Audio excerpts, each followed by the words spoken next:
دوران انہوں نے کہا کہ ایک اسلامی ریاست ہونی چاہیے جہاں مسلمان الگ ہوں، کہ اس دن میں اللہ رب العزت نے ہمیں پاکستان جیسی ایک عظیم الشان نعمت عطا فرمائی۔ اللہ تبارک و تعالی کی طرف سے انتخاب بھی بہت خوب تھا کہ اللہ تعالیٰ نے ہمیں یہ مملکت جو عطا فرمائی، عیسوی کے لحاظ سے تو 14 اگست 1947 عیسوی تھی، لیکن سن ہجری کے اعتبار سے 27 رمضان المبارک میں ہمارا یہ ملک آزاد ہوا ہے۔ تمام مہینوں میں سب سے بابرکت مہینہ رمضان المبارک کا مہینہ ہے۔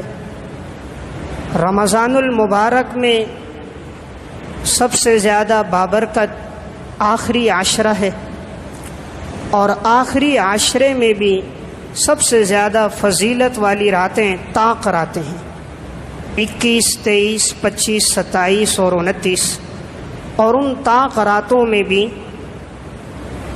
بعض اہل علم کے ہاں شب قدر کی رات 27ویں شب ہے، تو اللہ نے ہمیں یہ مملکت 27ویں شب میں عطا فرمائی۔ یہ محض اتفاق نہیں تھا، بلکہ اللہ رب العزت کی طرف سے یہ ایک انتخاب تھا۔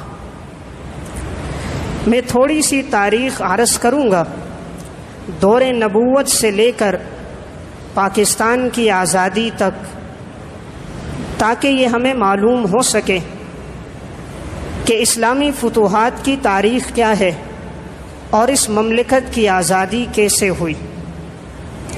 نبی اکرم صلی اللہ علیہ وسلم کی ولادت 571 عیسوی میں ہوئی، اور 40 سال کے بعد یعنی سن 611 عیسوی میں آپ صلی اللہ علیہ وسلم کو نبوت عطا کی گئی۔ آپ کے 13 سال کا مکی دور اور آپ کے 10 سال کا مدنی دور تھا۔ آپ صلی اللہ علیہ وسلم جب دنیا سے پردہ فرما رہے تھے، سن 11 ہجری 12 ربیع الاول پیر کے دن آپ نے دنیا سے پردہ فرمایا، اور سن 11 ہجری تک 9 لاکھ مربع میل پر اسلام پھیل چکا تھا۔ پھر حضرت ابو بکر صدیق رضی اللہ تعالیٰ عنہ کا دور شروع ہوا۔ 2 سال 2 مہینے انہوں نے خلافت کی۔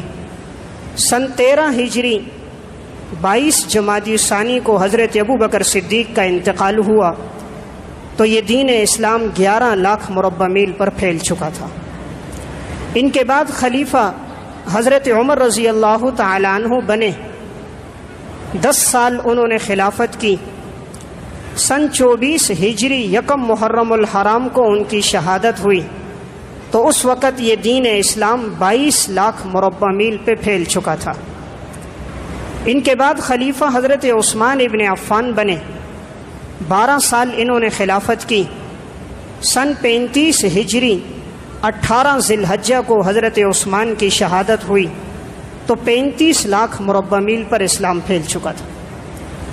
پھر ان کے بعد خلیفہ حضرت علی رضی اللہ تعالیٰ عنہ بنے، سن 40 ہجری 21 رمضان المبارک کو ان کی شہادت ہوئی، اور تقریباً 38 لاکھ مربع میل پر اسلام پھیل چکا تھا۔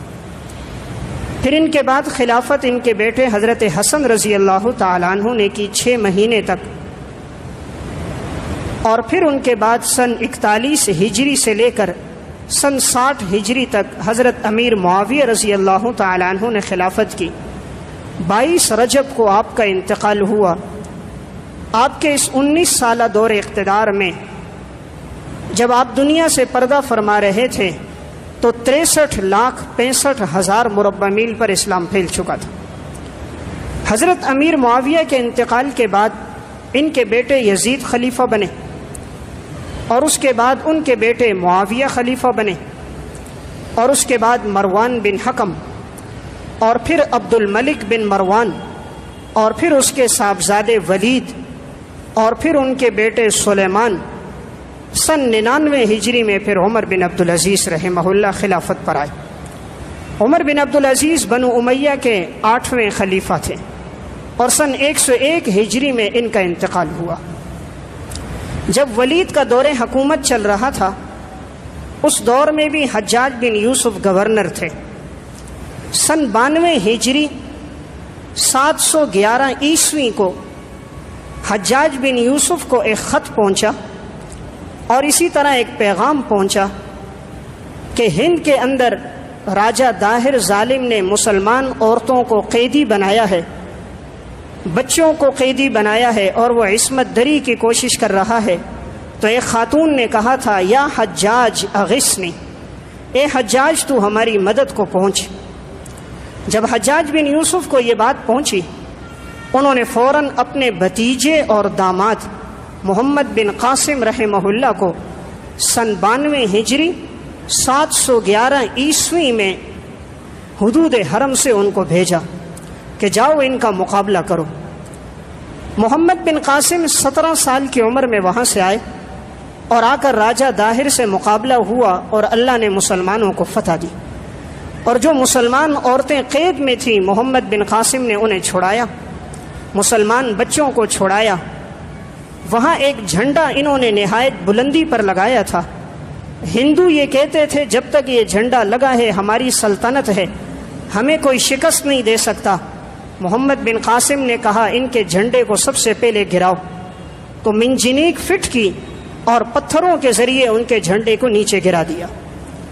3 سال تک محمد بن قاسم یہاں رہے، 711 عیسوی سے لے کر 714 عیسوی تک، اور یہ علاقے فتح کرتے رہے، یہاں تک کہ ملتان تک کا علاقہ محمد بن قاسم نے فتح کر دیا۔ ان 3 سالوں میں انہوں نے عدل و انصاف کو، اخوت کو، محبت کو اتنا عام کر دیا کہ ہندو ان کے میانہ روی سے اور حسن سلوک سے بڑے متاثر ہوئے، اور بہت سے ہندو لوگ مسلمان بھی ہو گئے۔ ان 3 سالہ دور میں محمد بن قاسم نے عدل و انصاف کو جاری رکھا، یہاں تک کہ جب محمد بن قاسم کی شہادت ہوئی، ولید کے بعد سلیمان کا دور آیا۔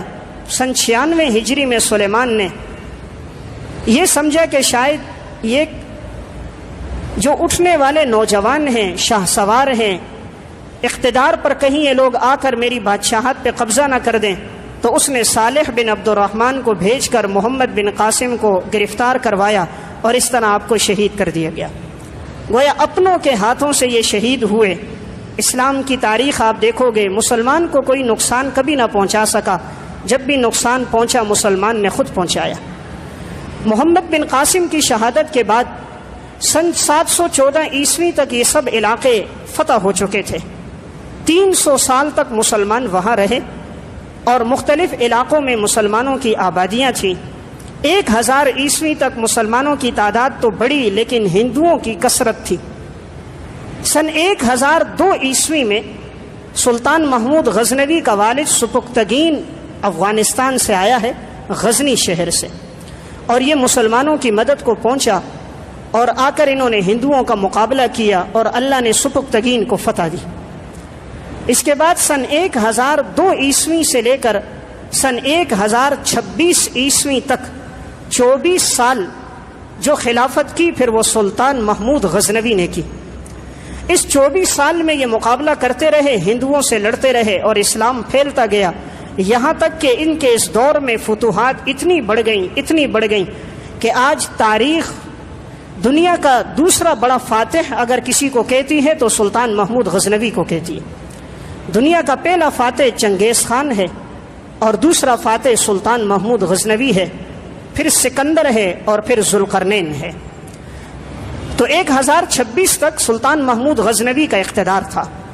جس وقت یہ ہندوستان میں داخل ہوا تھا، اس وقت راجہ جے پال کی حکومت تھی، اور راجہ نے ایک بت کھڑا کیا ہوا تھا کہ یہ نشانی تھی کہ ہمارا اقتدار اس وقت تک ہوگا جس وقت تک یہ بت باقی رہے گا۔ سلطان نے جب علاقے کو فتح کیا، انہوں نے آگے سے پیشکش کی، کہا ہم سے سونا لے لو، دولت لے لو، لیکن ہمارے بت کو نہ گرانا۔ سلطان محمود غزنوی نے کہا میں بت شکن ہوں، میں بت فروش نہیں ہوں، اسلام کا حکم ہے بتوں کو گرایا جائے، میں ابراہیم علیہ السلام کی سنت زندہ کروں گا، بتوں کو گراؤں گا، بتوں کو تعمیر نہیں کروں گا۔ معلوم ہوا کہ اسلامی مملکت کا کام بتوں کو تعمیر کرنا یا بت خانے تعمیر کرنا نہیں ہے، اسلامی مملکت کا کام سب کو توحید پر لانا اور اللہ کے سامنے سر بسجود کرنا۔ تو سلطان محمود غزنوی نے اتنی بڑی پیشکش کو ٹھکرا دیا اور سومناتھ کے اس بت کو توڑ دیا۔ سلطان کی یہاں جب تک خلافت رہی امن و امان برقرار رہا۔ سلطان کے انتقال کے بعد پھر خلافت آئی ہے محمد غوری کی۔ محمد غوری کے بعد قطب الدین ایبک خلافت پر آئے اور پھر بنو تیمور کا دور خلافت شروع ہوا۔ تیمور میں محمد تغلق آئے اور محمد فیروز۔ مسلمانوں کا یہ اقتدار چلتا رہا۔ اس کے بعد مغلیہ دور حکومت شروع ہوا۔ مغلیہ دور حکومت کے ایک سربراہ تھے ظہیر الدین بابر۔ اس کے دور میں بھی اسلام آگے بڑھا اور فتوحات بڑھتی رہی، یہاں تک کہ مغلیہ دور حکومت کے بادشاہ شہنشاہ آئے۔ شہنشاہ شاہ جہان وہ تھے کہ جس نے آ کر صرف فتوحات ہی کو برقرار نہیں رکھا، بلکہ اس نے آ کر دہلی کی جامع مسجد بھی تعمیر کی، دہلی کا قلعہ بھی تعمیر کیا، دیوان عام اور دیوان خاص اور لال قلعہ یہ شاہ جہان کا تعمیر کردہ ہے جو آج بھی ہندوستان میں موجود ہے۔ ان کے بعد ان کے صاحبزادے اورنگزیب عالمگیر آئے۔ یہ بڑے ہی نیک صالح اور متقی انسان تھے۔ 1117 ہجری میں ان کا انتقال ہوا ہے اور انہوں نے اپنے دور میں فتاوی ہندیہ کے نام سے جو فتاوی مرتب کروایا، آج تک وہ فتاوی موجود ہے۔ مغلیہ دور حکومت کا آخری بادشاہ بہادر شاہ خان ظفر تھا۔ اس کے انتقال کے بعد مغلیہ دور حکومت ختم ہو گیا۔ اب جب دیکھا گیا ہندوستان کی فضا بدل گئی، مسلمانوں پر قتل عام شروع ہو رہا تھا، حضرت مجدد الفسانی رحمۃ اللہ علیہ نے جب دیکھا کہ اکبر کے دور میں کفر بڑھا اور ان کے سامنے سجدہ شروع ہو گیا، تو مجدد ان کے مقابلے میں کھڑے ہوئے اور سنت کی دعوت دی۔ 1034 ہجری میں مجدد کا انتقال ہوتا ہے۔ پھر ان کے بعد حضرت شاہ عبد الحق محدث دہلوی رحمہ اللہ نے ہندوستان کی فضا میں سنت کی آبیاری کی۔ مدارج النبوہ کے نام سے سیرت پر انہوں نے کتاب لکھی، حدیث کی شرح اشعۃ اللمعات اور لمعات لکھ کر حدیث کو عام کیا۔ پھر حضرت شاہ ولی اللہ رحمہ اللہ کا دور آیا اور انہوں نے افغانستان کے بادشاہ احمد شاہ ابدالی کو خط لکھ کر مدد کے لیے پکارا اور وہ آئے اور مرہٹوں سے مقابلہ ہوا اور فتوحات کا سلسلہ شروع ہوا، یہاں تک کہ انگریز جب داخل ہوا ہے سن 1600 عیسوی میں انگریز ہندوستان میں داخل ہوا۔ ایسٹ انڈیا کمپنی کے نام سے یہ آیا تھا اور اس نے آ کر کہا تھا میں یہاں تجارت کروں گا، باقی میرا کوئی کام نہیں۔ 1600 عیسوی میں اس نے اپنی اس کمپنی کی بنیاد رکھی اور اس نے ساری ساحلی پٹی پر قبضہ کر دیا۔ انگریز کی ہر دور میں اور یہود کی ہر دور میں کوشش رہی ہے کہ معیشت ان کے قبضے میں ہو، اس طرح انہوں نے ساحلی پٹی کو لیا اور معیشت اپنے ہاتھ میں لی۔ تھوڑا عرصہ گزرا تھا کہ ہندوستان پر انگریز قابض ہو گیا۔ جب اس کا قبضہ بڑھتا گیا تو اس نے ہندوؤں کو اپنے ساتھ ملایا، اسے خطرہ تھا مسلمانوں سے، تو اس نے مسلمانوں پر آئے دن زیادتیاں اور قتل عام شروع کیا۔ تو اللہ رب العزت نے پھر یہاں ایک شخص کو کھڑا کیا جسے تاریخ نواب سراج الدولہ کہتی ہے۔ سن 1757 عیسوی میں نواب سراج الدولہ انگریز کے مقابلے میں آئے۔ یہ ایسے بہادر تھے، جرنیل تھے کہ لڑتے ہی جاتے تھے۔ انگریز نے دیکھا کہ اس سے مقابلہ مشکل ہے تو اس نے میر جعفر کو بہت بڑی رقم اور زمین دی اور اسے ابھارا، تم کسی طرح اسے شہید کر دو، مروا دو، ہم تمہیں اتنی رقم دیں گے۔ چنانچہ نواب سراج الدولہ اپنے ہی ساتھی کے ہاتھوں، نام لیوا مسلمان کے ہاتھوں نواب سراج الدولہ کی شہادت ہو گئی۔ اس کے بعد سلطان ٹیپو کے والد تھے حیدر علی۔ حیدر علی نے اقتدار اپنے ہاتھ میں لیا اور انہوں نے تینوں کو اپنے ساتھ ملایا، برہٹوں کو بھی، نظام کو بھی، انگریز کا مقابلہ کیا۔ انگریز نے دیکھا کہ حیدر علی بہت بہادر ہے، اس سے لڑنا مشکل ہے، تو اس نے بغاوتوں میں انہیں بھی کچل دیا۔ اس کے بعد تاریخ کا ایک بہادر جرنیل جسے تاریخ ٹیپو سلطان کہتی ہے وہ آئے۔ یہ حیدر علی کا بیٹا تھا۔ اس کے بعد ان کی خلافت رہی۔ میسور کی جنگوں میں تیسری اور چوتھی جنگ میں سلطان ٹیپو شریک رہا ہے۔ سن 1799 عیسوی میں ٹیپو سلطان کی شہادت ہوئی، لیکن وہ بھی شہادت میر صادق غدار نے پیسہ اور دولت لے کر انہیں شہید کروا دیا۔ ان کا وہ مشہور قول تھا، شیر کی ایک دن کی زندگی گیدڑ کی 100 سالہ زندگی سے بہتر ہے۔ یہاں بھی آپ دیکھیں انہیں شہید کروانے والے کون تھے؟ نام لیوا مسلمان تھے۔ تو میں نے عرض کیا جب بھی کہیں نقصان پہنچا ہے مسلمان نے مسلمان کو نقصان پہنچایا، محمد بن قاسم کی شہادت ہو یا نواب سراج الدولہ کی ہو یا ٹیپو سلطان کی ہو یا سید احمد شہید اور شاہ اسماعیل شہید کی بالاکوٹ میں ہو، ہر جگہ آپ کو غداری کرنے والا مسلمان ملے گا، ورنہ اللہ نے ایمان اور اسلام میں ایسی طاقت رکھی ہے کہ کوئی مسلمان کا مقابلہ نہیں کر سکتا۔ مسلمان اگر مسلمان سے غداری نہ کرے، یہ پیسوں پر اپنے ایمان کو فروخت نہ کرے، تو ایمان میں وہ طاقت ہے کہ ایک آدمی 1000 کا مقابلہ کرتا ہے۔ تاریخ نے ہمیں وہ واقعات بتائے، خالد ابن ولید لشکر لے کر نکلتے ہیں، 30 آدمی 30,000 کا مقابلہ کرتے ہیں، تاریخ بتاتی ہے اللہ نے مسلمانوں کو فتح دی۔ ایمان میں بڑی اللہ نے طاقت رکھی ہے۔ تو میں عرض کر رہا تھا 1799 میں ٹیپو سلطان کی شہادت ہو گئی، اب انگریز اقتدار پر قابض ہو گیا۔ پھر 1857 کی جنگ آزادی ہوئی ہے، اور اس جنگ آزادی میں جو انگریز نے مسلمانوں کا قتل عام کیا، 12,000 علماء کو صرف شہید کیا۔ کوئی درخت ایسا نہیں تھا جس پر کسی عالم کی لاش نہ لٹکتی ہو۔ جس وقت شاہ عبدالعزیز محدث دہلوی نے فتویٰ دیا تھا کہ انگریز کے خلاف جہاد اب فرض ہو چکا ہے، انہوں نے اسلام کے شعائر کو مٹایا ہے، اسلام کے خلاف یہ لوگ بغاوت کر رہے ہیں، پھر مسلمان اٹھے تھے اور علماء نے فتویٰ دیا تھا، تو جیسے ہی علماء سامنے آئے تو انگریز نے کچلنے کے لیے ہر درخت پر ایک عالم کی لاش لٹکوائی۔ 12,000 علماء کی شہادت کے بعد انہوں نے دیکھا ان سے جذبہ جہاد اب بھی ختم نہیں ہوا۔ ایک انگریز مورخ مسٹر ٹامسن گزرا ہے، وہ اپنی تاریخ میں لکھتا ہے کہ میں نے خود جا کر دیکھا کہ انگریزوں نے انگارے نیچے بچھائے، 40 علماء کو لایا گیا اور ان انگاروں پہ لٹایا اور کہا صرف تم یہ کہہ دو انگریز کے خلاف جہاد فرض نہیں ہے، انگریز کے خلاف لڑنا فرض نہیں ہے، لڑنا حرام ہے، ابھی ہم تمہیں چھوڑ دیں گے۔ مسٹر ٹامسن لکھتا ہے 40 کے 40 علماء شہید ہو گئے، لیکن کسی نے اپنی فتوے اور رائے سے رجوع نہیں کیا۔ یہ انگریز مورخ لکھتا ہے کہ میں نے یہ بھی دیکھا کہ ایک انگریز آیا اور اس نے آ کر اپنی گھر والی سے کہا کیا میں تمہیں آج ایک منظر نہ دکھاؤں، اور ایک 82 سال کے بوڑھے عالم کو لایا گیا اور اپنی توپ کے سامنے اس نے کھڑا کر دیا اور بٹن دبایا اور اس عالم کے جسم کے ذرات ہواؤں میں بکھر گئے۔ یہ دین ویسے نہیں پہنچا تھا، اس کے پیچھے قربانیاں تھیں۔ 40 علماء کی اس طرح شہادتیں ہوئی۔ پھر 1857 کی جنگ آزادی جب یہ آگے بڑھی تو مسلمانوں میں ایک جذبہ جہاد ہوا، وہ سمجھ گئے کہ اس وقت اسلام اور مسلمان کا بڑا دشمن انگریز ہے اور اس کے بعد یہ ہندو ہیں۔ اب ضرورت تھی ایک مملکت کی کہ اس آزاد مملکت میں مسلمان آزادی سے احکامات پہ عمل کر سکیں، تو سب سے پہلے جس نے یہ تصور دیا کہ ایک اسلامی ریاست ہونی چاہیے ہے وہ حضرت حکیم الامت مجدد ملت مولانا اشرف علی تھانوی رحمۃ اللہ علیہ تھے۔ مولانا عبد الماجد دریابادی نے معاصر حکیم الامت میں نقل کیا کہ حضرت نے فرمایا ایک ریاست ہو جس میں انسان آسانی کے ساتھ احکامات پہ عمل کر سکیں۔ پھر اسی بات کو بیان کیا علامہ محمد اقبال رحمہ اللہ نے 1930 عیسوی میں الہ آباد کے خطبے میں۔ الہ آباد میں علامہ اقبال نے ایک تقریر کی اور اس دوران انہوں نے کہا کہ ایک اسلامی ریاست ہونی چاہیے جہاں مسلمان الگ ہوں، مسلمان اور ہندو ایک جگہ نہیں رہ سکتے، ان کی تہذیب الگ ہے، ان کا مذہب الگ ہے، ان کا عقیدہ الگ ہے، ان کے رہن سہن الگ ہے۔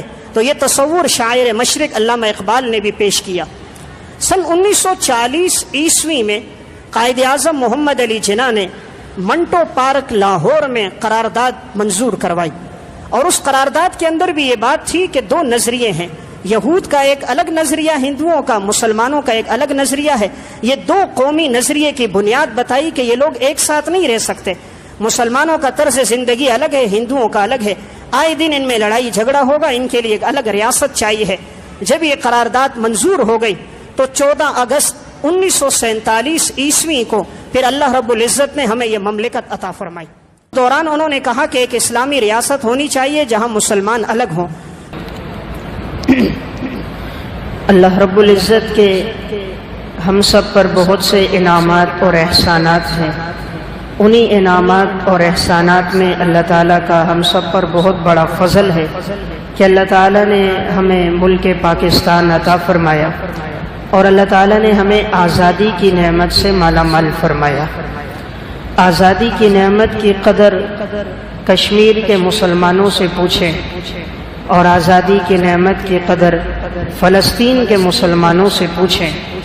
اور آزادی کی نعمت کی قدر چیچنیا، بوسنیا اور عراق کے لوگوں سے معلوم کی جا سکتی ہے کہ یہ اللہ کی طرف سے کتنی بڑی نعمت ہے کہ آج ہم آزادی کے ساتھ عبادات بھی ادا کر رہے ہیں، نمازیں بھی پڑھ رہے ہیں، صوم و صلات کی پابندی بھی ہو رہی ہے، مدارس مساجد کا نظم بھی چل رہا ہے، دعوت کی بہاریں بھی موجود ہیں، لوگ دین میں داخل بھی ہو رہے ہیں، ساری دنیا میں دین کا پیغام ملک پاکستان کے ذریعے سے پہنچ رہا ہے، ساری دنیا میں ہر چپے چپے پہ الحمدللہ یہاں کے فضلاء علماء، یہاں کے مبلغین مصلحین پہنچ رہے ہیں۔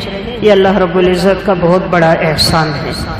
رب العالمین نے ہمیں جو ملک عطا فرمایا، اللہ تعالیٰ کا انتخاب بھی بہت خوب تھا۔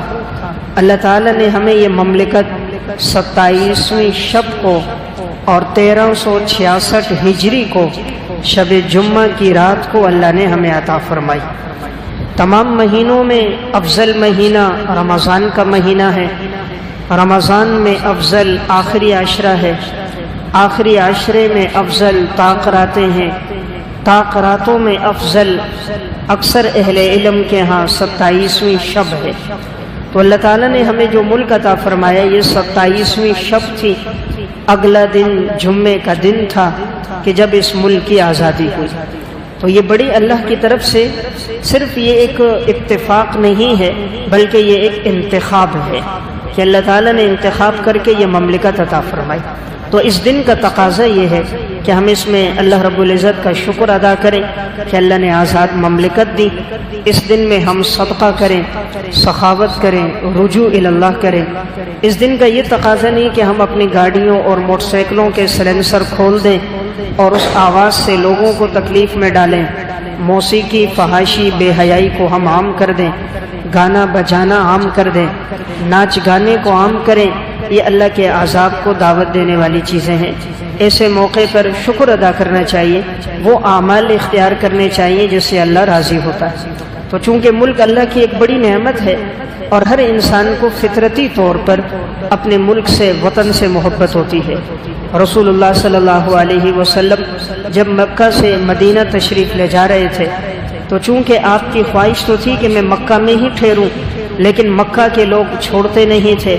13 سال تک حضرات صحابہ اکرام پہ ظلم و ستم ہوا ہے۔ خود آپ صلی اللہ علیہ وسلم 3 سال شیب ابی طالب میں محصور رہے۔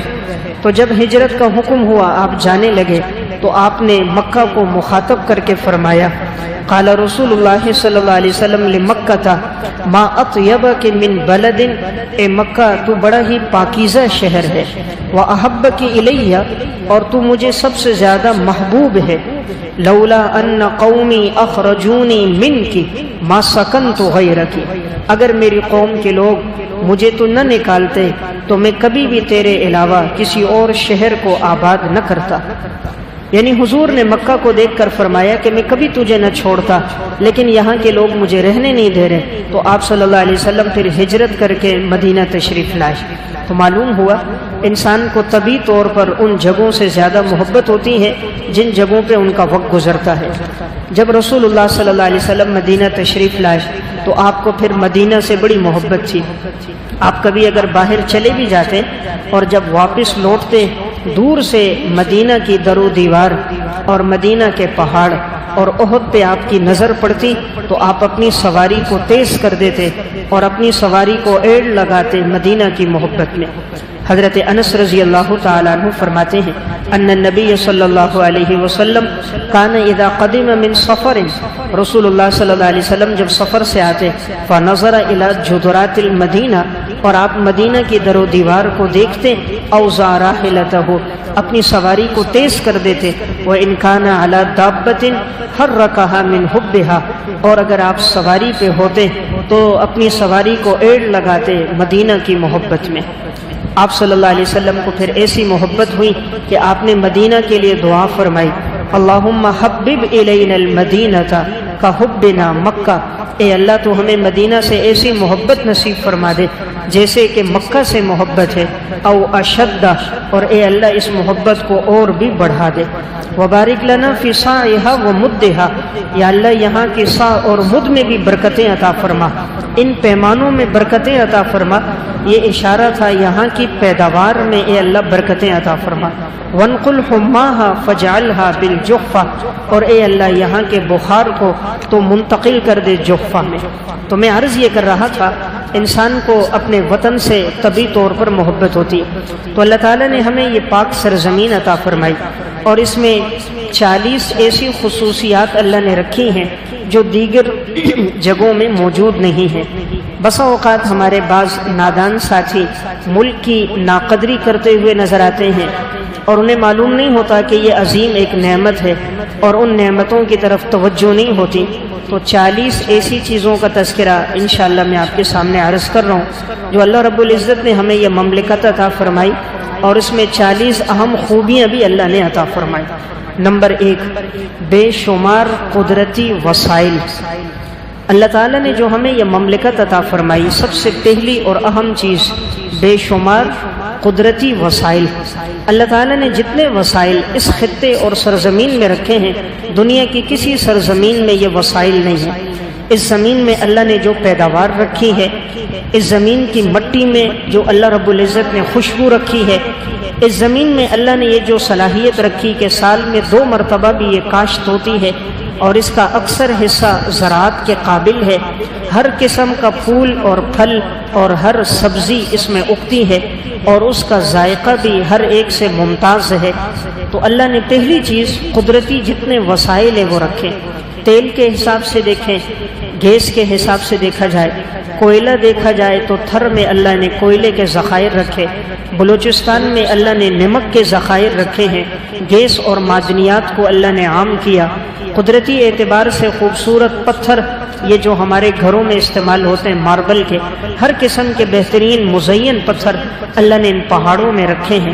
یعنی قدرتی اعتبار سے جتنے وسائل کی ضرورت ہو سکتی تھی اللہ تعالیٰ نے اس خطے میں وہ سارے وسائل رکھے، لیکن ہم نے ان کو بروئے کار نہیں لایا، ہم نے ان وسائل کو استعمال نہیں کیا، ہم نے ان کو نکالا نہیں، صحیح ان کو مصرف میں لگایا نہیں۔ ہمیں ایسے مخلص رہنما اور مقتدی نہیں ملے جس کی وجہ سے ان کا صحیح استعمال نہ ہو سکا اور عوام کو ان کی سہولیات نہ مل سکی۔ نمبر 2، ہر قسم کا موسم۔ اللہ تعالیٰ نے ایسے مملکت ہمیں عطا فرمائی کہ جس میں ہر قسم کا موسم اللہ نے دیا ہے۔ چاروں موسم اس سرزمین میں موجود ہیں، ورنہ دنیا کے کتنے خطے ہیں وہاں یہ سب موسم نہیں ہے۔ آپ اس وقت نیو یارک میں، امریکہ میں، برطانیہ میں، جنوبی افریقہ میں جائیں، وہاں سردی بہت زیادہ ہے، 7 8 مہینے سردی ہوتی ہے، 3 مہینے خوب برف باری ہوتی ہے، گھروں سے باہر نکلنا مشکل ہو جاتا ہے، کام کاج انسان نہیں کر سکتا، سردی منفی سینٹی گریڈ پہ چلی جاتی ہے، لوگوں کے لیے زندگی کے کام بڑے دشوار ہیں۔ لیکن اللہ نے ایسی سرزمین دی، سردی بھی رکھی، گرمی بھی رکھی، خزاں بھی اللہ نے رکھی، بہار بھی رکھی، چاروں موسم دیے۔ گرمی نے ستایا تو اللہ سردی کو لے کر آیا، جب انسان خزاں سے تنگ ہوا تو اللہ بہار کی خوبصورت چادر کو اللہ نے بچھا دیا۔ تو یہ چاروں موسموں سے اللہ نے ہمیں لطف اندوز کیا۔ نمبر 3، پاکستان کا نظام آباشی دنیا کا سب سے بڑا نظام آباشی ہے، یعنی پاکستان کا جو نہری نظام ہے یہ دنیا کا سب سے بڑا نہری نظام ہے۔ پوری دنیا میں نہروں کا ایسا انتظام موجود نہیں ہے جو نہروں کا انتظام اللہ تعالیٰ نے اس ملک میں رکھا ہے۔ اللہ تعالیٰ نے اس میں بڑے بڑے دریا رکھے، دریاؤں سے نہروں کو نکال کر پوری ملک کی سرزمین کو اللہ نے سیراب کیا۔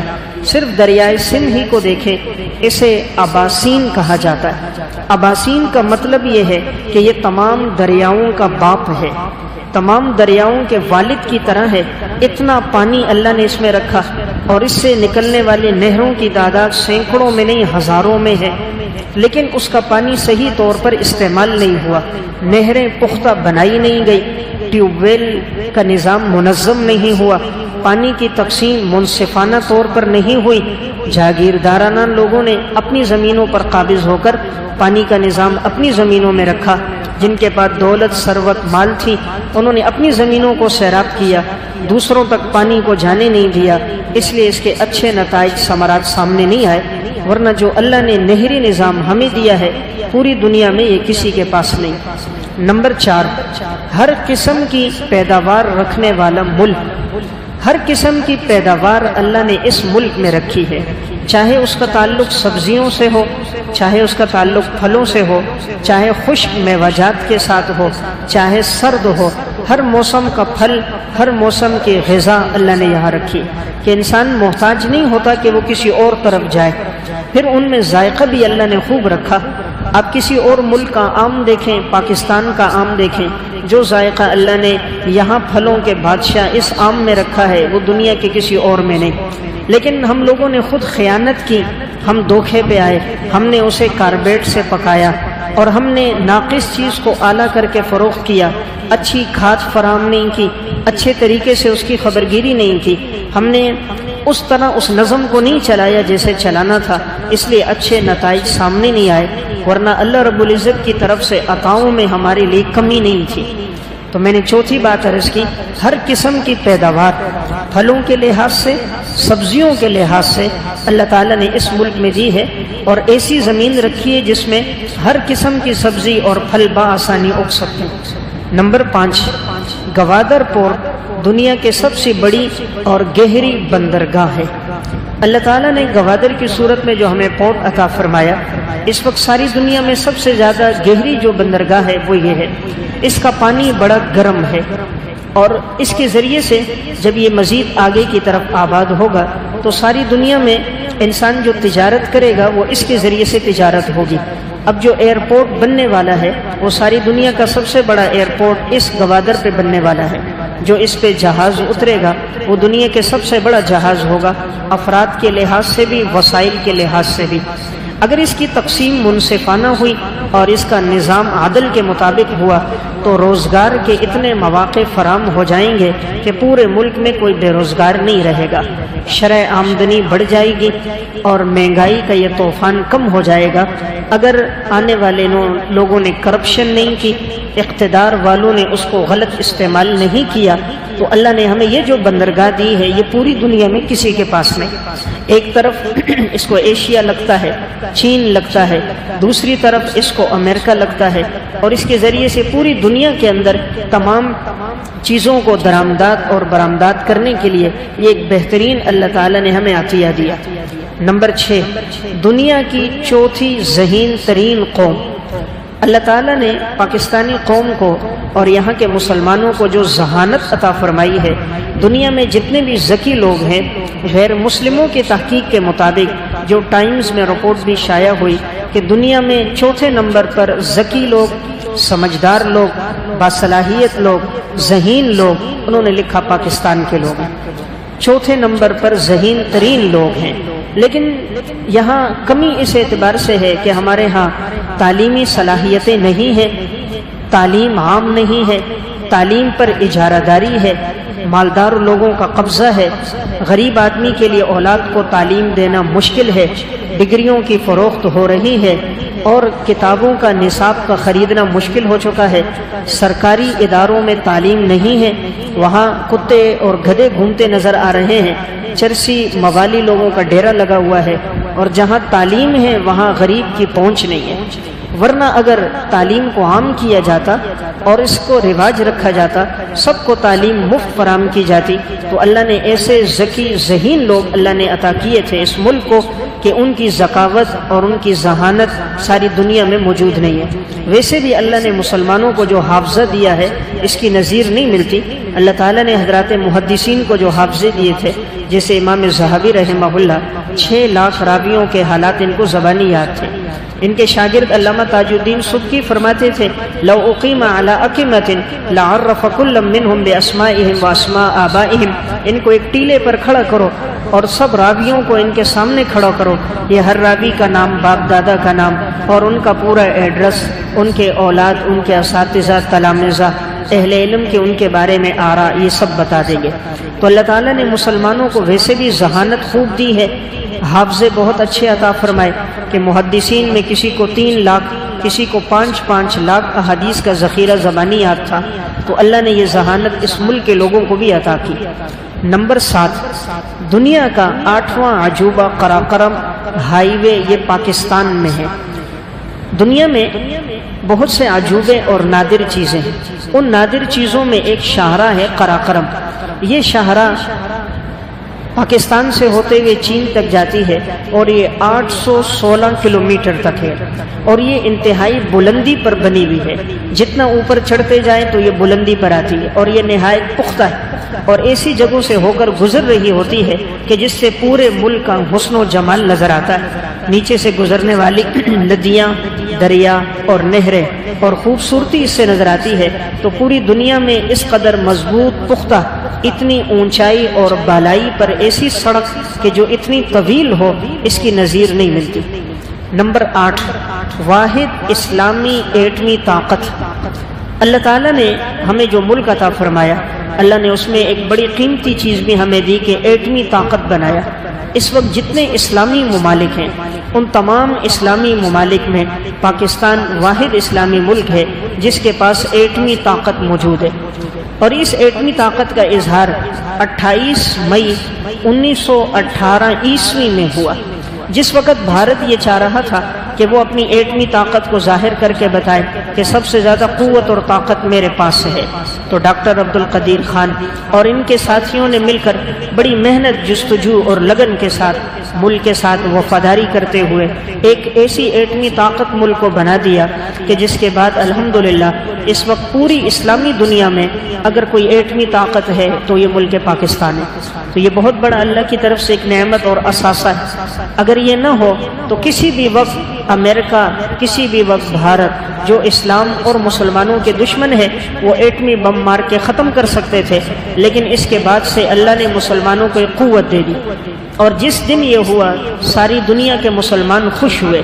جب یہ ایٹمی دھماکے ہوئے، فلسطین کے مسلمانوں نے مٹھائیاں تقسیم کی کہ اگر کسی وقت ہمارے اوپر اسرائیل جارحانہ حملہ کرے گا تو ہمارے دفاع کے لیے یہی لوگ آئیں گے۔ سعودیہ میں خوشی ہوئی، انڈونیشیا کے مسلمانوں نے خوشی منائی، پورے ملک میں خوشی کی ایک لہر دوڑی۔ تو یہ اللہ کی طرف سے قیمتی اثاثہ ہے۔ حالانکہ سعودی عرب بھی اسلامی ملک ہے، لیکن ایٹمی طاقت اس کے پاس نہیں، انڈونیشیا کے پاس ایٹمی طاقت نہیں، یہ اللہ نے صرف اس ملک کو عطا فرمائی۔ تو یہ رب العالمین کا ایک بہت بڑا کرم ہے۔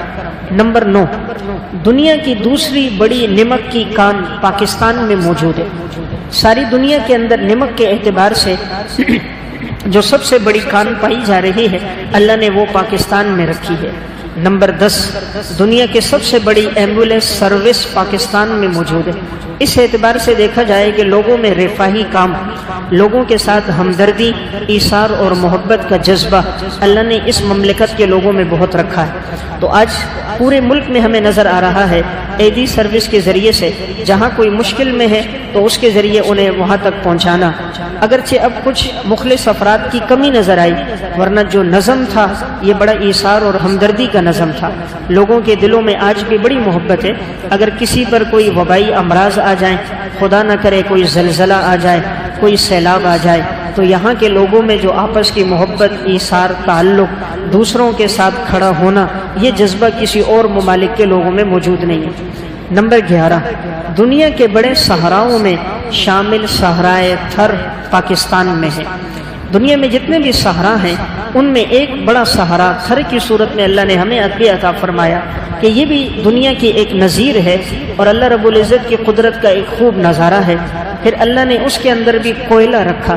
یہ اتنی کثیر مقدار میں کوئلہ موجود ہے کہ اگر یہ نکالا جائے اور اس سے بجلی بنائی جائے تو صرف پاکستان کے لیے نہیں بلکہ اپنے علاوہ یہ دیگر 4 ممالک کو بجلی مفت فراہم کر سکتا ہے۔ اتنا اللہ تعالیٰ نے اس سرزمین میں کوئلہ رکھا تھا۔ نمبر 12، مٹی سے بنا دنیا کا سب سے بڑا ڈیم۔ دنیا کا سب سے بڑا ڈیم اور وہ بھی مٹی سے بنا ہوا، یہ صرف اور صرف ہمارے ملک میں موجود ہے، ورنہ عموماً ڈیم بنانے میں بہت بڑے خرچے ہوتے ہیں اور بڑی قوت اور بڑی طاقت لگتی ہے، بڑا سرمایہ لگتا ہے۔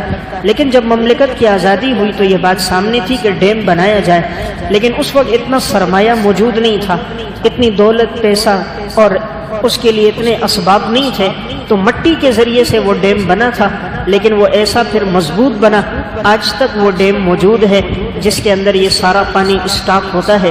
اس وقت یہ بات سامنے تھی کہ اگر بارشیں زیادہ ہوں یا کسی وقت بھارت پانی چھوڑ دے تو نقصان نہ ہو، تو اس وقت ہنگامی حالات میں یہ تعمیر ہوا، لیکن ایسا تعمیر ہوا کہ آج پوری دنیا میں اپنی مثال آپ ہے کہ مٹی سے بنا ہے اور سب سے بڑا ڈیم ہے۔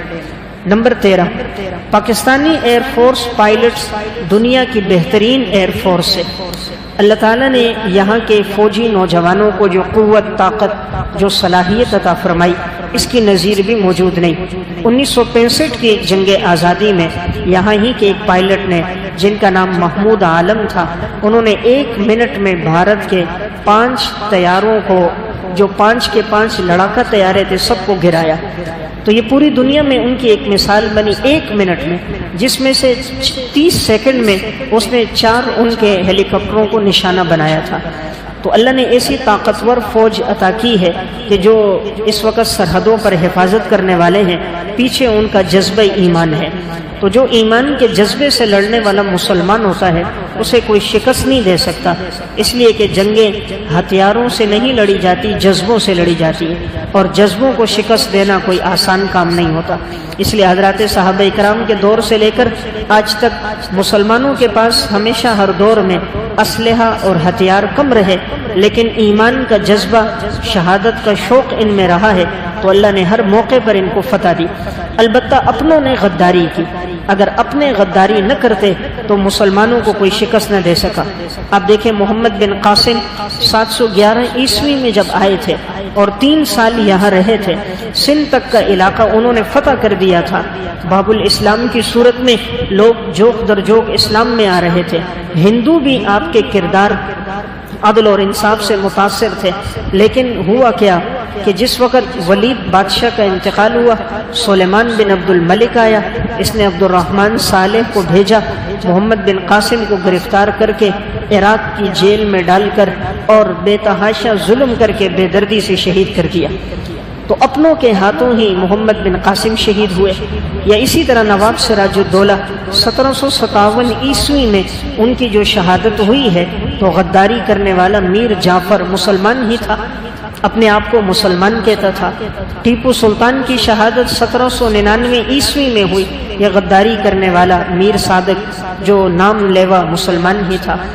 سید احمد شہید، شاہ اسماعیل شہید بالاکوٹ میں جن کی شہادت ہوئی، ان کے ساتھ بھی غداری کرنے والے نام لیوا مسلمان ہی تھے۔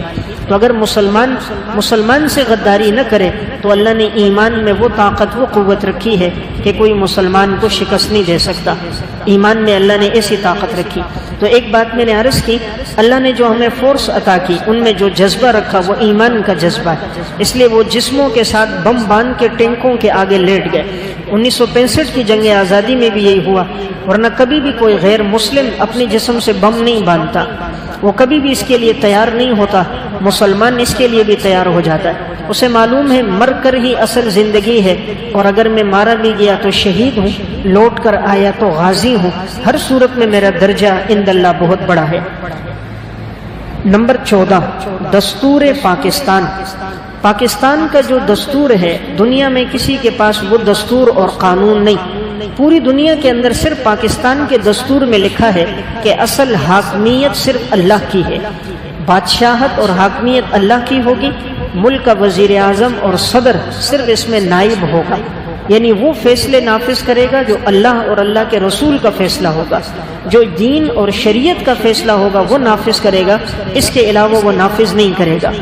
جس وقت ہمارا ملک یہ آزاد ہوا تو اس کے بعد جب دستور پاکستان اور پاکستانی آئین اور قوانین لکھے گئے تو اس میں ملک کے جید علماء میں شیخ الاسلام علامہ شبیر احمد عثمانی رحمۃ اللہ علیہ، علامہ ظفر احمد عثمانی، مفتی اعظم پاکستان مفتی محمد شفیع صاحب رحمۃ اللہ علیہ، ان حضرات نے مل کر یہ قوانین لکھے، اسلامی دستور لکھے، اور اس میں یہ بات طے ہے کہ اصل حاکمیت اللہ کی ہے۔ پوری دنیا میں اس وقت 57 اسلامی ممالک ہیں، لیکن کسی کے دستور میں یہ نہیں لکھا ہوا کہ حاکمیت اللہ کی ہوگی، بادشاہت اللہ کی ہوگی، ہمارے ملک کے دستور میں حاکمیت اللہ کی ہے، اور یہاں تک یہ بات ہے کہ کوئی قانون قرآن و سنت کے خلاف نہیں بنے گا۔ یہ ہمارے دستور میں لکھا ہے کہ کوئی قانون قرآن اور حدیث کے خلاف نہیں بنے گا۔ اگر کوئی بنائے اور پھر کوئی عام شہری بھی جا کر اگر ہائی کورٹ سپریم کورٹ میں درخواست دے قانون کے خلاف تو دے سکتا ہے۔ ہر شہری کو یہ اجازت حاصل ہے کہ اگر ملک کا کوئی قانون اسلام کے خلاف بنتا ہے تو وہ اس کے خلاف آواز اٹھا سکتا ہے، ورنہ دنیا میں کسی اور کے پاس یہ دستور نہیں ہے۔ وہاں کے لوگوں نے جو قانون بنائے وہی قانون ہے، اور یہاں جو قانون ہے وہ اسلامی قانون ہے، شریعت کے مطابق قانون ہے، اگرچہ ان کا نفاذ نہیں ہوا، قوانین کا نفاذ ملک میں نہیں ہوا، لیکن دستور جو بنا ہے وہ قرآن و سنت کے مطابق بنا ہے۔ نمبر 15، پاکستان کے دستور میں تمام اسلامی عقائد موجود ہیں۔ جتنے اسلامی عقائد ہیں وہ پاکستان کے دستور میں ہیں، اس لیے جب کوئی صدر یا وزیر اعظم بھی بنتا ہے ان تمام عقائد کو تسلیم کرنا اس کے لیے ضروری ہے۔ اللہ رب العزت کی توحید کو، رسول اللہ صلی اللہ علیہ وسلم کی رسالت کو، آپ صلی اللہ علیہ وسلم کے ختم نبوت کو، قرآن کریم پر ایمان لانا، ارکان اسلام کو تسلیم کرنا، آخرت کو ماننا، حشر اور نشر پہ ایمان لانا، قیامت پر، فرشتوں پر، نبیوں پر، کتابوں پر ایمان، یہ جتنے عقائد ہیں یہ ہمارے دستور کا حصہ ہے۔ نمبر 16، مظلوم مسلمانوں کے لیے پناہ گاہ۔ اس وقت ساری دنیا میں اگر کہیں بھی ظلم ہوتا ہے اور انہیں اگر کوئی پناہ کی جگہ ملتی ہے تو وہ پاکستان ہے۔ اس سے پہلے بھی دیکھیں ظلم ہوا، بنگلہ دیش میں بھی ظلم ہوا تو ان کو پناہ کی جگہ جو ملی، بنگلہ دیش کے لوگ آئے تو پاکستان میں آئے۔ آج بھی بہت سے برما کے لوگ پاکستان میں موجود ہیں، بنگلہ دیش کے لوگ پاکستان میں موجود ہیں۔ افغانستان میں جب سابقہ دنوں میں حالات ٹھیک نہیں رہے، وہاں کے مسلمان ہجرت کر کے یہاں آئے، پاکستان نے ان کو پناہ دی۔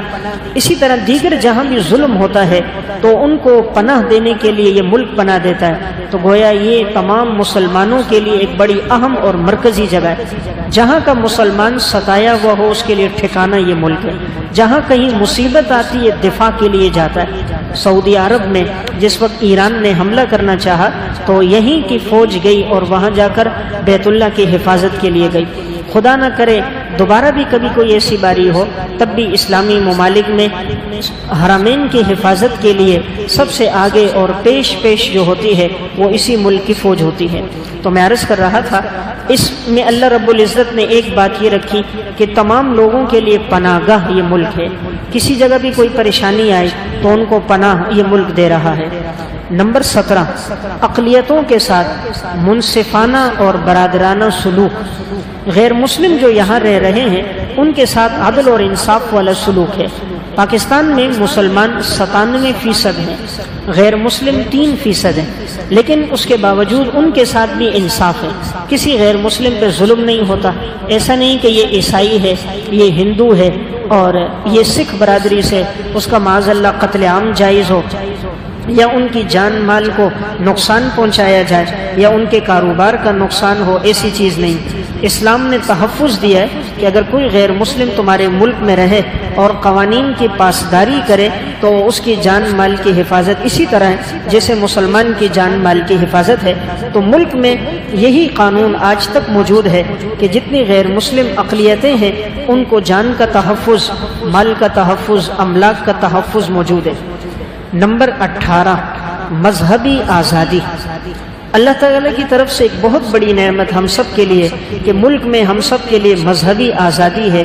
ہم الحمدللہ آزادی سے نماز پڑھتے ہیں، ہم آزادی سے جمعہ عیدین پڑھتے ہیں، آزادی سے مدارس قائم ہیں اور دعوت و تبلیغ کا کام جاری ہے۔ ساری دنیا میں ہدایت پھیل رہی ہے، کوئی پابندی نہیں۔ آج آپ دیکھیں جو دیگر دنیا کے ممالک ہیں، یورپ ہے، امریکہ ہے، برطانیہ ہے، وہاں انسان دعوت نہیں دے سکتا۔ چین میں جو مسلمان ہیں ان پہ سخت پابندی ہے، وہ لوگ دین کی دعوت دینا چاہیں بڑی خفیہ دعوت دیتے ہیں۔ روس کے اندر کمیونزم عام تھا، اتنی سختی ہوتی تھی وہ اپنے بچوں کو قرآن نہیں پڑھا سکتے تھے۔ تو آج کتنے غیر مسلم ممالک ہیں جہاں انسان دین سیکھنا چاہے نہیں سیکھ سکتا، دین پر عمل کرنا چاہے نہیں کر سکتا۔ اللہ تعالیٰ کا فضل ہے، ہم آزادی سے ہر عبادت کر سکتے ہیں، ہم آزادی سے اپنے بچوں کو دین سکھا سکتے ہیں، اللہ رسول کی تعلیمات سے واقف کر سکتے ہیں۔ یہ اللہ کی بہت بڑی نعمت ہے۔ نمبر 19، پاکستانی میزائل ٹیکنالوجی دنیا کی سب سے بہترین میزائل ٹیکنالوجی ہے۔ اللہ تعالیٰ نے جو پاکستان کو میزائل کے اعتبار سے ٹیکنالوجی دی ہے، دنیا میں اس کی نظیر نہیں ملتی۔ جس تیزی کے ساتھ انہوں نے ترقی کی اور الخالد اور زرار ٹینک تیار کیے، F-16 کے لڑاکا طیارے تیار کیے، ان میں جو سرعت رفتاری رکھی گئی، جو گولے اور بارود اور جو اسلحہ رکھا تیار ہوا، جو ٹیکنالوجی بنی ہے وہ اتنی طاقتور اور قوت والی ہے کہ ساری دنیا اس وقت جانتی ہے کہ ان کے پاس افرادی قوت، ہتھیار کی قوت ایسی ہے کہ ان کا مقابلہ آسان نہیں ہے۔ تو یہ اللہ رب العزت کی ایک محض عطا ہے، ورنہ آغاز میں جب مسلمان ہجرت کر کے آئے تھے، نہ ان کے پاس دولت تھی، نہ پیسہ تھا، نہ کچھ سامان تھا، بس وہی جو ہاتھوں میں پکڑا تھا۔ سکھ کہتے تھے کہ یہ بھوکے ننگے لوگ بھوک سے مر جائیں گے، یہ اللہ رب العزت کا فضل تھا۔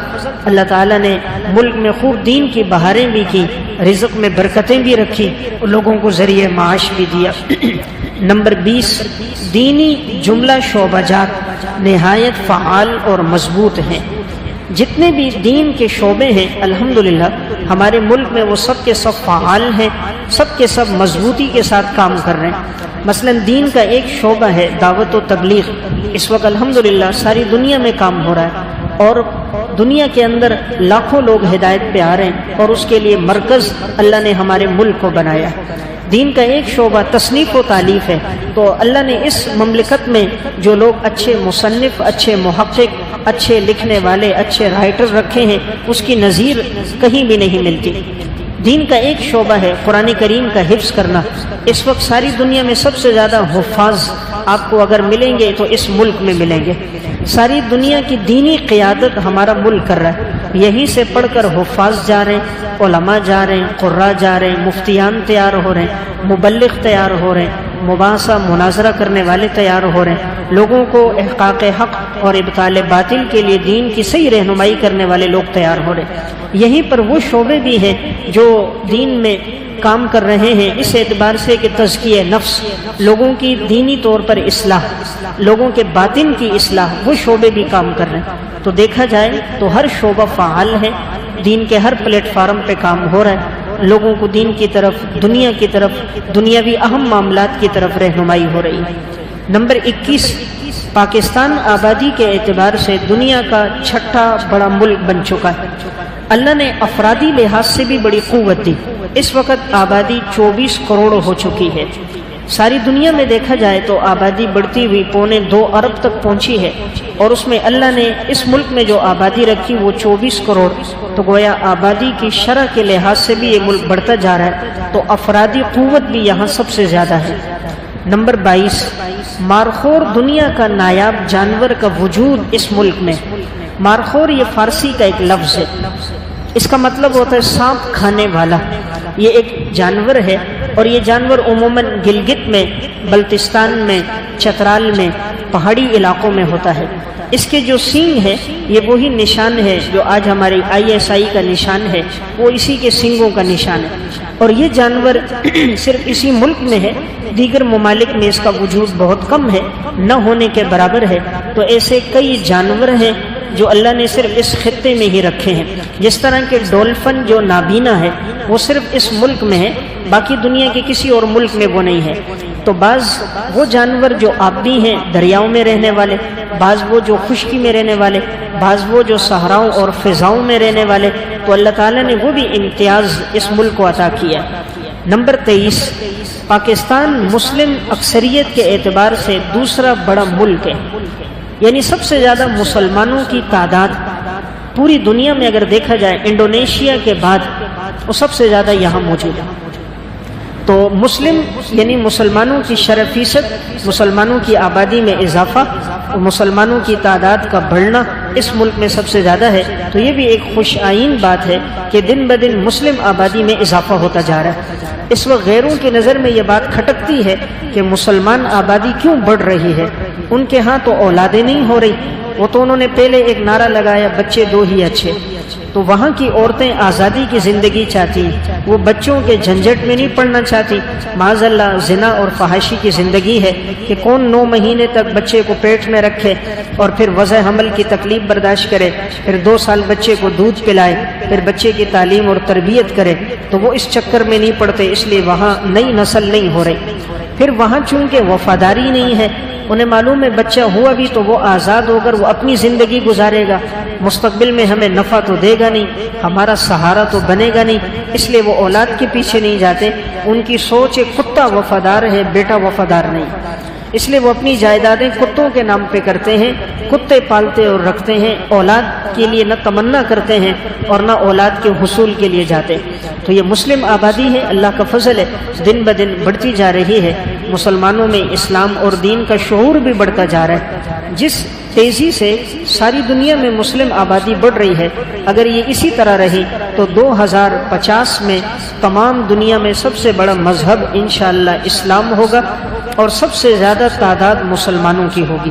اب بھی اگر دیکھا جائے تو عیسائیت کے بعد ایک بڑا مذہب اسلام ہے اور مسلمانوں کی تعداد سب سے زیادہ ہے، اور اس وقت سب سے زیادہ جو مذہب یورپ اور امریکہ میں پھیل رہا ہے اور لوگ کثرت سے جس مذہب میں آ رہے ہیں وہ اسلام ہے، اور سب سے زیادہ کثرت سے عورتیں جس مذہب کو قبول کر رہی ہیں وہ اسلام ہے، اور دولت مند اور پیسے والے سائنسدان اور پڑھے لکھے لوگ تعلیم یافتہ لوگ جس مذہب میں آ رہے ہیں وہ اسلام ہے، کیونکہ انہوں نے ہر چیز کا ریسرچ کیا، اس کو پڑھا اور تحقیق کی، اس نتیجے پہ پہنچے کہ جو دین فطرتی دین عند اللہ مقبول، جس کے حصول سے انسان کے باطن کی اصلاح ہوگی، ذہنی سکون ملے گا، آرام ملے گا، راحت ملے گی، وہ اسلام ہے، اس لیے وہ قبول کر رہے ہیں۔ عورتوں کو بھی معلوم ہے سب سے زیادہ حقوق ہمارے جس مذہب میں ہے وہ اسلام میں، انہوں نے تو ان کو ٹیشو کی طرح استعمال کیا، خواہش کو پورا کر کے ان کو پھینک دیا۔ تو میں عرض کر رہا تھا کہ یہ ایک بڑی خوش آئین بات ہے کہ مسلم آبادی بڑھتی جا رہی ہے، مسلمانوں کی تعداد کثرت سے دنیا میں بڑھتی جا رہی ہے اور لوگ اسلام میں کثرت سے داخل ہو رہے ہیں۔ نمبر 24، دنیا کا سب سے بڑا مصنوعی جنگل وہ پاکستان میں ہے۔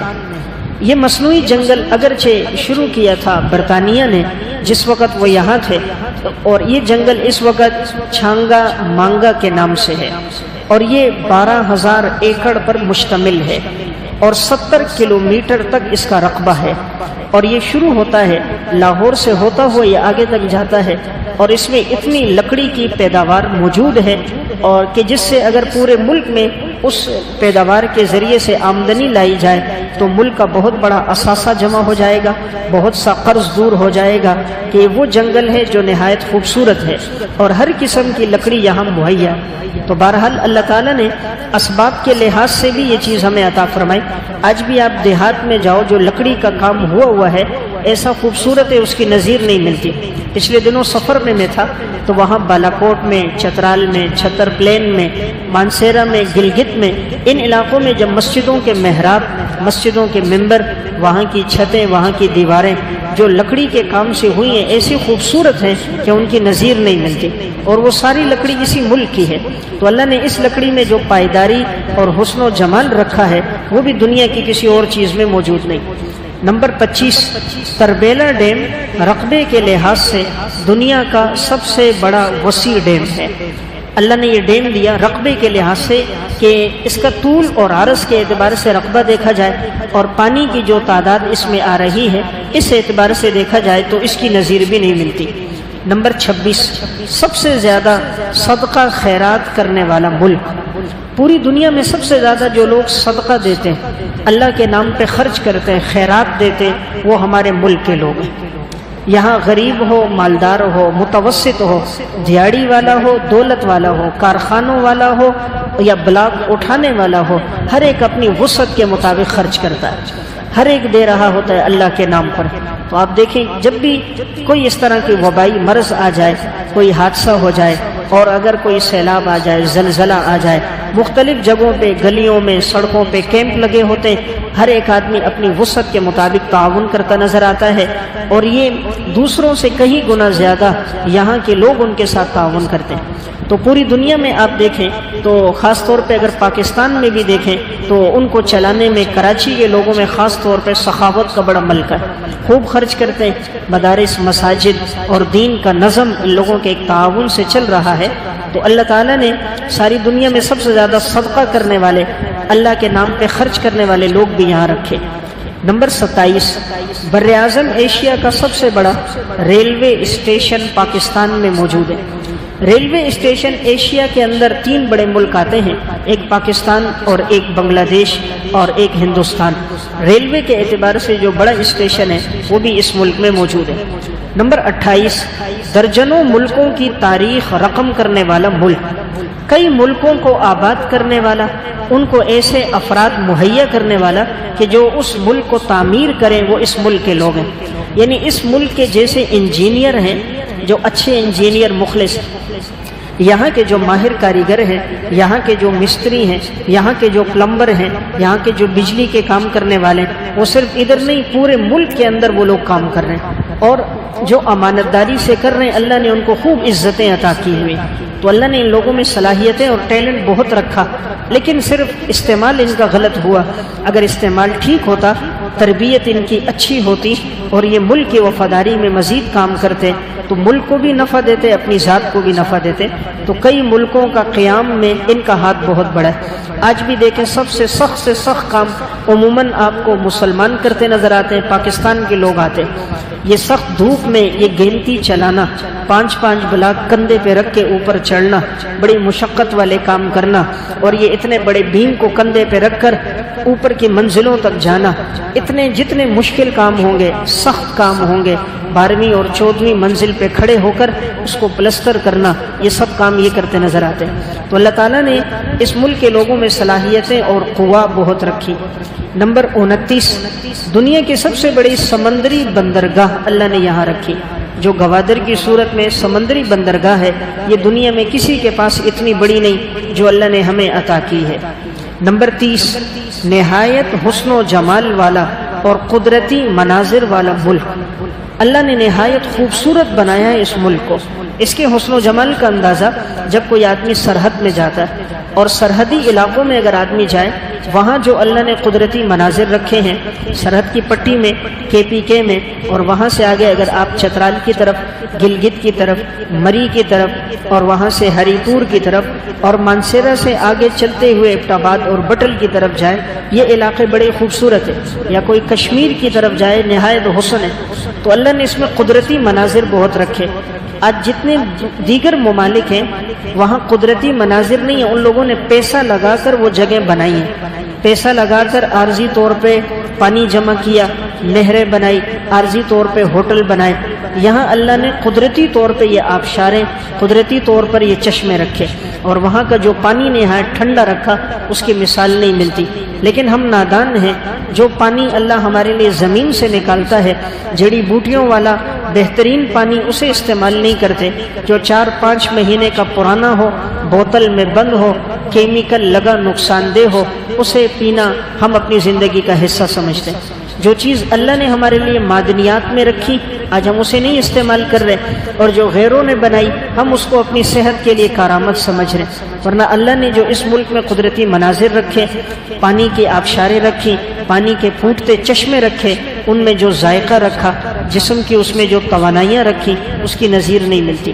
نمبر 31، پاکستان اور چین کو جوڑنے والی شاہراہ قراقرم دنیا کی سب سے بڑی ہموار سڑک ہے، یعنی یہ وہ سڑک ہے جو نہایت طویل بھی ہے، نہایت پختہ بھی ہے، نہایت ہموار بھی ہے۔ اتنی طویل، اتنی اونچائی پہ سڑک کا ہونا، اتنا پختہ، اور اس کے ارد گرد اس قدر حسن و جمال کا ہونا، اس کی نظیر نہیں ملتی۔ نمبر 32، ہر قسم کی دالیں کاشت کرنے والا دنیا کا دوسرا بڑا ملک۔ اللہ نے یہ بھی ایک اس ملک کو خصوصیت دی، جتنی اس وقت دالیں کاشت ہو رہی ہیں سب سے زیادہ یہاں ہو رہی ہیں، چاہے وہ ماش کی دال ہو، چنے کی دال ہو، چھولے کی دال ہو، ہر قسم کی دالیں یہاں ہیں۔ اللہ نے خشک میوہ جات اس خطے میں بہت رکھے۔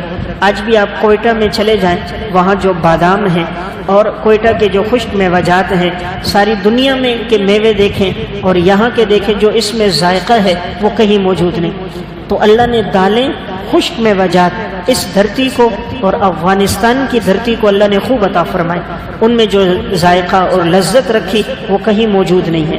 لیکن اگر ان کی صحیح کاشت ہو اور صحیح طور پر زمین کے اندر خوب اس کو پانی فراہم کر کے دیا جائے اور اس کے لیے سہولیات دی جائیں تو اس میں دن بدن مزید بھی اضافہ ہو۔ نمبر 33، دنیا میں سب سے زیادہ پہاڑی سلسلے پاکستان میں ہیں۔ پہاڑی سلسلے سب سے زیادہ پاکستان میں۔ یہ کسی بھی ملک کے حسن و جمال کا ذریعہ ہوتے ہیں کہ ایک پہاڑ ختم ہو پھر پہاڑ، چھوٹے بڑے، سیاہ سفید سرخ، رنگا رنگ قسم کے پہاڑوں کا ہونا، پھر ان سے چشموں کا جاری ہونا، ان پہ ہریالی کا ہونا، اس پہ سبزے اور پھولوں اور درختوں کا ہونا، یہ اللہ کی قدرت کے مناظر بھی ہیں، حسن و جمال بھی ہے۔ اللہ نے وہ چیز بھی اس مملکت میں رکھی۔ نمبر 34، دنیا کی سب سے مستعد انٹیلیجنس اللہ نے اس ملک کو دی ہے، جس کو ISI کہا جاتا ہے۔ یعنی ساری دنیا میں اتنی مستعد اور اتنی تیز رفتار اور اتنی تیز اور چالاک انٹیلیجنس کسی کے پاس نہیں جو اللہ نے اس ملک کو دی۔ 1947 میں آزادی ہوئی، اس کے ایک سال کے بعد 1948 عیسوی میں یہ انٹیلیجنس کا وجود ہوا کہ ملک کی حفاظت کے لیے، تو آج تک الحمدللہ وہ کام کر رہی ہے کہ ملک میں جب بھی کوئی خطرات پیش آتے ہیں تو وہ اس کے لیے مکمل طور پر ان کی بھرپور کوشش ہوتی ہے۔ پاک فوج کے ساتھ مل کر ملک کی حفاظت، دین اسلام کی حفاظت کے لیے وہ کوشش کرتے رہتے ہیں۔ نمبر 35، نہایت بہادر، جفاکش اور جذبہ شہادت سے سرشار افواج پاکستان۔ اللہ تعالیٰ نے اس ملک کے لوگوں کو جو فوج عطا کی، ان میں جذبہ رکھا شہادت کا۔ وہ بڑی بہادری کے ساتھ لڑنے والے ہیں، بڑی قوت اور توانائی کے ساتھ شہادت کے جذبے سے لڑنے والے ہیں۔ ورنہ آپ بھارت کے فوجیوں کو دیکھیں یا امریکہ والوں کو دیکھیں جو افغانستان میں آئے تھے، ان میں سے اکثر نے خودکشیاں کر دی تھی، وہ اکثر ذہنی امراض کے شکار ہو گئے تھے۔ جب واپس لوٹ کر آئے تھے تو ان میں سے کئی ایسے تھے کہ جن کے دماغی توازن اور دماغی عقل نے کام چھوڑ دیا تھا۔ موت کے ڈر کی وجہ سے وہ لوگ پیچھے پیچھے رہتے تھے۔ وہ تو دولت کے لیے لڑنے والے ہوتے ہیں، پیسے اور عہدے کے لیے جنگ کرتے ہیں، لیکن مسلمان تو ایمان کے جذبے پہ لڑتا ہے۔ اسے معلوم ہے اگر شہادت ملی تو عند اللہ میرا درجہ اور مقام بلند ہو جائے گا۔ اس کی نظیر 1965 کی جنگ آزادی تھی، 17 دن یہ جنگ ہوئی ہے، اور حالانکہ بھارت کی قوت 3 گنا زیادہ تھی، لیکن اس کے باوجود فتح ہوئی۔ اور عجیب بات، اللہ نے ان 17 دنوں میں کوئی واقعہ نہ شراب نوشی کا ہوا، نہ زنا کا ہوا، نہ چوری کا ہوا، اور سب نے بہادری کے ساتھ لڑے۔ اور مسلمانوں میں مرد، خواتین، عورتیں، ہر ایک نے ایک دوسرے کا بڑا ساتھ دیا۔ جب یہ بات آئی کہ غذائی قلت ہو چکی ہے تو ہر ایک گھروں سے اپنے آٹا لے کر آئے، اور اتنا راشن جمع ہو گیا کہ جو 3 مہینے کے لیے کافی تھا۔ تو مسلمانوں میں ایک اللہ نے جذبہ رکھا ہے، کفر کے مقابلے میں سب یکجا ہو جاتے ہیں اور ایک دیوار بن کر کفر کا مقابلہ کرتے ہیں، اور آپس میں سب شیر و شکر کے ساتھ رہتے ہیں۔ تو بہرحال یہ اللہ نے قوت اور صلاحیت بھی ان میں دی۔ نمبر 36، بلندی پر دنیا کی سب سے طویل سڑک بھی انہوں نے قائم کی۔ اس وقت جو یہ سڑک جا رہی ہے اس کی نظیر بھی کہیں اور موجود نہیں، جو صرف اور صرف اس ملک میں موجود ہے۔ نمبر 37، قوم و زبان کے مختلف ہونے کے باوجود محبت اور ایثار کا جذبہ۔ یہاں کے لوگوں میں قومیں الگ الگ ہیں، زبانیں الگ الگ ہیں، رنگ الگ الگ ہیں، شہر الگ الگ ہیں، لیکن محبت اور ایمان کا جذبہ ہے۔ ہر ایک اس کو نہیں دیکھتا اس کی زبان کون سی ہے، یہ میری قوم کا ہے یا نہیں، میرے علاقے کا ہے یا نہیں، اس کی لسانیت کون سی ہے۔ ایمان کے جذبے کی وجہ سے ایک دوسرے کے ساتھ بڑی محبت اور تعلق ہے۔ نمبر 38، ایشیا کی سب سے بڑی عارضی مویشی منڈی۔ پورے دنیا کے اندر اگر دیکھا جائے تو ایشیا سب سے بڑا ہے۔ دنیا میں اس وقت 3 طرف پانی ہے اور ایک حصہ خشکی ہے، اور اس خشکی میں 7 بر اعظم ہیں، اور ان سب بر اعظم میں سب سے بڑا ایشیا ہے۔ اور اس ایشیا کے اندر اگر دیکھا جائے تو سب سے بڑی ایک مویشی منڈی وہ بھی یہاں عارضی طور پہ لگتی ہے کہ جس میں 3.5 لاکھ جانور ہوتے ہیں، جو عموماً عید الاضحیٰ کے موقع پر ہر مسلمان کے لیے قربانی کے لیے مہیا ہوتے ہیں۔ اتنی بڑی منڈی کا ہونا یہ بھی ایشیا میں اس کی نظیر نہیں ہے۔ نمبر 39، بزرگوں سے محبت اور خاندانی نظام کا بقا۔ بزرگوں کے ساتھ محبت، اللہ تعالیٰ نے یہ بھی اس زمین میں اور یہ مسلمانوں میں یہ بات رکھی ہے، ورنہ آپ اگر یورپ اور امریکہ میں چلے جائیں، وہاں کے بوڑھوں کا بڑا برا حال ہے۔ وہاں جب کوئی بوڑھا ہو جاتا ہے اس کو اولڈ ہوم میں ڈال دیا جاتا ہے۔ کوئی چاہے مرد ہو یا عورت ہو، بڑھاپے میں ان کا سہارا کوئی نہیں ہے، وہ تنہائی کی زندگی میں آخر تنگ ہو جاتے ہیں، خودکشی کر لیتے ہیں، اور ان کی اپنی اولاد صرف سال میں ایک دن مدر ڈے، ایک دن آتا ہے ماں کی خوشی کا، اور پھول کا ایک گلدستہ اپنی ماں کو پیش کر کے گویا انہوں نے اپنی ماں کا حق ادا کر دیا۔ تو یہ ہے یورپ اور امریکہ کی حالت، اور الحمدللہ مسلمانوں کی حالت کیا ہے کہ یہاں بزرگوں سے بڑی محبت ہے۔ آپ دیکھیں جس گھر میں بزرگ ہے تو اس گھر میں جہاں دادا ہے، دادی ہے، نانا ہے، نانا ہے، نانی ہے، چچا ہے، بڑا احترام ہے، بڑی محبت ہے۔ کبھی وہ ایک کے گھر کبھی دوسرے کے گھر ہے، اور وہ بڑی عزت کے ساتھ ان کو رکھتے ہیں اور ہر قسم کی خدمت کرتے ہیں اور اپنے لیے باعث فخر سمجھتے ہیں۔ وہاں کی حالت کیا ہے؟ وہاں کا ایک واقعہ، ایک کتاب ہے یورپ کی تہذیب جو ہے وہ تباہی کے دہانے پر، اس میں انہوں نے لکھا کہ وہاں کا ایک شخص نے دوسرے کو فون کیا، جب بات ہوئی تو اس نے کہا میں چاہتا ہوں کہ آپ صرف پورے دن میں 5 منٹ مجھ سے گفتگو کریں، موبائل کا خرچہ بھی میں آپ کو دوں گا، مہینے کا خرچہ بھی ہوگا، سارا دن مجھے تنہائی ہوتی ہے، کوئی بات کرنے والا نہیں ہوتا تو وحشت ہوتی ہے، صرف آپ 5 منٹ بات کرو، مجھے پورا دن انتظار ہوگا، کوئی تو مجھ سے بات کرنے والا ہے۔ تو وہاں حالت ایسی ہے کہ خاندانی نظام نہیں ہے۔ یہ الحمدللہ اللہ کا فضل ہے، ہمارے ہاں ایک خاندانی نظام ہے کہ کوئی مصیبت آتی ہے تو سب مصیبت میں ایک ساتھ جمع ہو جاتے ہیں، تو انسان کی مصیبت کم ہو جاتی ہے، کوئی خوشی آتی ہے شریک ہو جاتے ہیں۔ آج غیروں کے ہاں خوشی میں بھی کوئی نہیں، اور اگر کوئی غم آ جائے اس غم میں بھی ان کے ساتھ شریک کوئی نہیں۔ یہ خاندانی نظام ایک اللہ کی بہت بڑی رحمت ہے، اور اسی لیے غیر کوشش کر رہے ہیں کسی طرح یہ نظام ختم ہو جائے۔ یہ جو آپس کی محبتیں، آپس کے رشتے ہیں، کہ جو گھروں میں رشتے ہو رہے ہیں، یہ چچا زاد، یہ ماموں زاد، یہ خالہ زاد، یہ تایا زاد، ان رشتوں سے اور محبت بڑھتی ہے، پھر نئی نسل کے آپس میں تازگی آتی ہے۔ تو یہ جو اللہ نے ہمیں ایک خاندانی نظام دیا، بزرگوں سے محبت دی، یہ بھی اپنی نظیر آپ ہے۔ نمبر 40، دینی رہنمائی کے لیے باصلاحیت افراد مہیا کرنا۔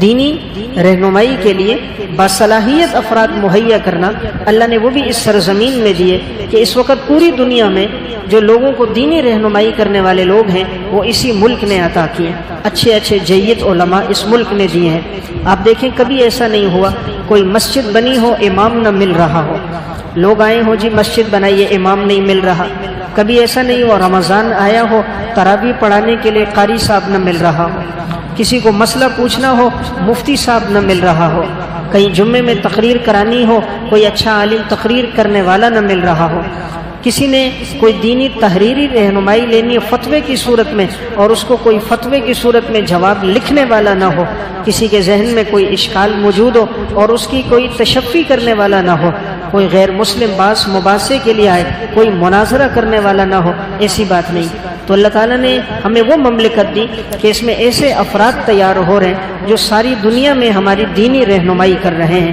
تو بہرحال یہ 40 میں نے وہ امتیازی خصوصیات عرض کی ہیں جو اللہ تعالیٰ نے ہمیں اس ملک میں عطا فرمائی ہیں۔ تو آج کی جو شب ہے، کل کا دن 14 اگست کا دن آزادی کا دن ہے، اس دن کا تقاضا ہم سے یہ ہے جب اللہ نے یہ مملکت عطا کی تو ہم اللہ کا شکر ادا کریں اور ہم دیگر اپنے مسلمان بھائیوں کے لیے دعا کریں جو مسلمان بھائی اب تک آزاد نہ ہو سکے، جیسے کشمیر کے لوگ، چیچنیا کے لوگ، بوسنیا کے لوگ، عراق کے لوگ، کہ اللہ تعالیٰ انہیں بھی آزادی کی نعمت سے مالا مال فرمائے کہ وہ بھی آزادی سے زندگی گزار سکیں۔ اب کوئی بھی فلسطینی ہے، کسی وقت پتہ نہیں چلتا، کوئی اسرائیلی آ کر کوئی بھی طیارے سے بمباری کر دے تو اس فلسطینی کا گھر اور جائیداد سب خاک میں مل جاتے ہیں۔ کسی بھی وقت اگر آ کر وہ فائرنگ شروع کر دے معلوم نہیں ہوتا اگلے دن کون زندہ رہے، کون باقی رہے، کون نہ رہے۔ کتنی عورتیں ہیں جن کے شوہر نہیں بیوہ ہو گئے، کتنے بچے ہیں جن کے باپ نہیں یتیم ہو گئے، تو ان کی ہر دن کی زندگی بڑی مشکل کی زندگی ہے۔ وہ مسجد اقصی میں آ کر عبادت نہیں کر سکتے، کھلے عام نماز نہیں پڑھ سکتے، ان کے لیے شاعر پر عمل کرنا مشکل۔ اللہ نے ہمیں آزاد مملکت دی تو ہم ان لوگوں کو بھی اپنی دعاؤں میں یاد رکھیں، اللہ عمل کی توفیق عطا فرمائے۔